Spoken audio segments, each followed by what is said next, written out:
La page culture à présent avec un événement incontournable de la photo dans le monde, la 57e édition des Rencontres d'Arles, c'est dans le sud de la France. L'événement a débuté aujourd'hui. Parmi les temps forts, l'inauguration de l'exposition de Bruno Boudjelal. Elle a pour titre Gourdon, Tanger, le Cap, regardez.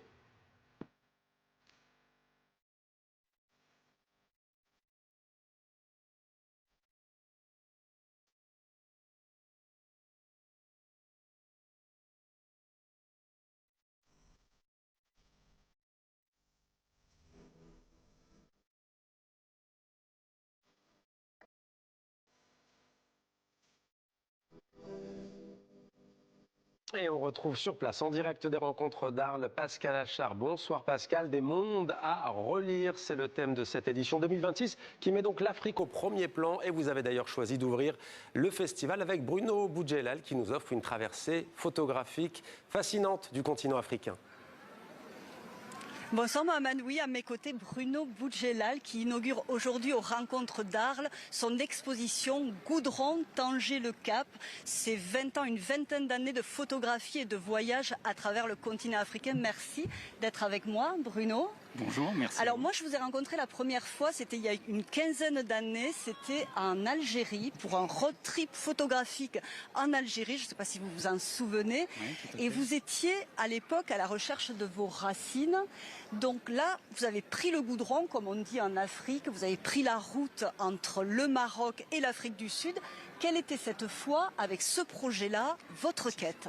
C'était pas si clair que ça. Je venais de finir 10 années de périple en Algérie pour essayer de retrouver mes origines et de découvrir quoi. Et donc j'avais fini et après je savais pas trop quoi faire et est venu par hasard, c'est vraiment un peu hasard, c'est avec Libération, le journal en parlant, il me disait, quand j'ai présenté l'Algérie ici en 2003, ils m'ont dit mais qu'est-ce que tu vas faire maintenant, c'est un projet. Moi, je savais pas trop. J'étais avec mon ami Florence Aubenas. Il me dit, écoute Bruno, faut que tu aies des idées. Et moi, j'ai dit, peut-être je pourrais traverser l'Afrique et découvrir l'Afrique que je ne connaissais pas, à part un petit voyage une fois au Gabon et 4 jours à Bamako pour les rencontres. Je connaissais pas du tout. Et du coup, ça a commencé comme ça et ça a surtout été renforcé parce que chose improbable, c'est que Libération m'a salarié pendant 9 mois.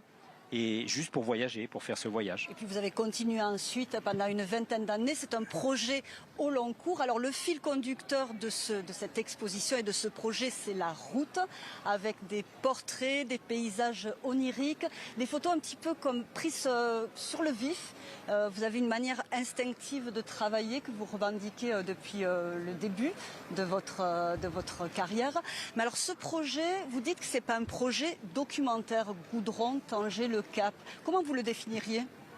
Un peu comme une expérience personnelle faite de rencontres, de lieux, de paysages et de plein de choses. C'est vraiment du vécu. J'avais pas d'idée avant de préparer, de dire voilà, je vais photographier ça, ça ou ça. C'était juste de ce que j'allais rencontrer, des paysages et des lieux. Et voilà, les choses se sont mises en place comme ça. Donc, oui, des rencontres, des portraits.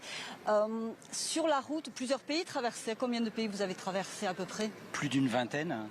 Plus d'une vingtaine. 22, 23, j'ai peur de dire des bêtises, mais plus d'une vingtaine. Plus d'une vingtaine. Alors, vous avez rapporté des images, donc des portraits, des paysages. Il y a aussi des vidéos, mais des récits. Ce qui est important, c'est qu'au cœur de ce projet, il y a des rencontres et des témoignages. Moi, j'aimerais qu'on fasse un arrêt sur image. Que vous me parliez de la rencontre qui vous a le plus marqué au cours de cette épopée. Celle qui m'a beaucoup bougé, il y en a beaucoup qui m'ont bougé, mais c'est celle de Youssouf que je rencontre un jour je crois que c'était la première fois, à la gare routière de Bamako, où moi je voulais partir à la frontière du Mali au nord pour aller à Caille. Et j'entends quelqu'un qui m'appelle, une petite voix, qui me dit « Monsieur, le photographe ». Je dis... Et il me dit, tu me reconnais pas? Et finalement, il s'avérait qu'on était en 2005, qu'un an et demi avant, moi j'étais à Bamako, pendant les rencontres photographiques de Bamako à l'automne 2003, pour monter une exposition collective faite par il a été demandé à plusieurs photographes de travailler sur les ports d'Afrique. Et moi et un autre photographe, nous étions chargés de monter cette exposition dans un musée. Et dans le jardin, il y avait ce qu'on appelle des petits talibés, vous savez, ces enfants normalement qui sont des enfants qui vivent dans la rue, qui sont normalement été censés à l'école coranique. Et je l'ai rencontré, lui, là-bas. Et du coup, on a un peu sympathisé, je lui ai payé à manger, tout ça et tout. Et c'est lui, 1 an et demi plus tard, qui m'appelle à Dakar en me disant « Monsieur, tu ne me souviens plus de moi ». Très rapidement, quel regard, après cette épopée, 20 années de voyage en Afrique, de photographie, quel regard vous portez sur le continent africain? Ce qui a renforcé, par beaucoup d'anecdotes, ce qui a renforcé, c'est que moi, je me sens une chose j'avais ce sentiment d'appartenir à l'Algérie, de mes origines, mais là, vraiment, il y a eu quelque chose où moi, c'était chez moi, quoi. Ça m'a aidé, ça peut sembler un lieu commun, mais que tout ce territoire était mien. Voilà. Et puis le fait aussi, je pense, ce qui est important de souligner, c'est le fait qu'il y a des territoires où vous ne pouvez plus aller aujourd'hui. Ce qui est très intéressant, c'est que par exemple, pour dire simplement, maintenant se promener au Mali ou au nord Burkina Faso, maintenant on ne peut plus y aller. Bon, il faut conclure malheureusement, vous avez tellement d'histoires à raconter. En tout cas, allez voir cette exposition, elle est jusqu'au 4 octobre aux Rencontres d'Arles. Il y a aussi un livre, Goudron, Tanger, Le Cap. Merci beaucoup d'avoir passé ce petit moment avec nous. Et puis moi, je vais aller faire signer mon livre. Et puis je vous dis bonsoir Mohamed.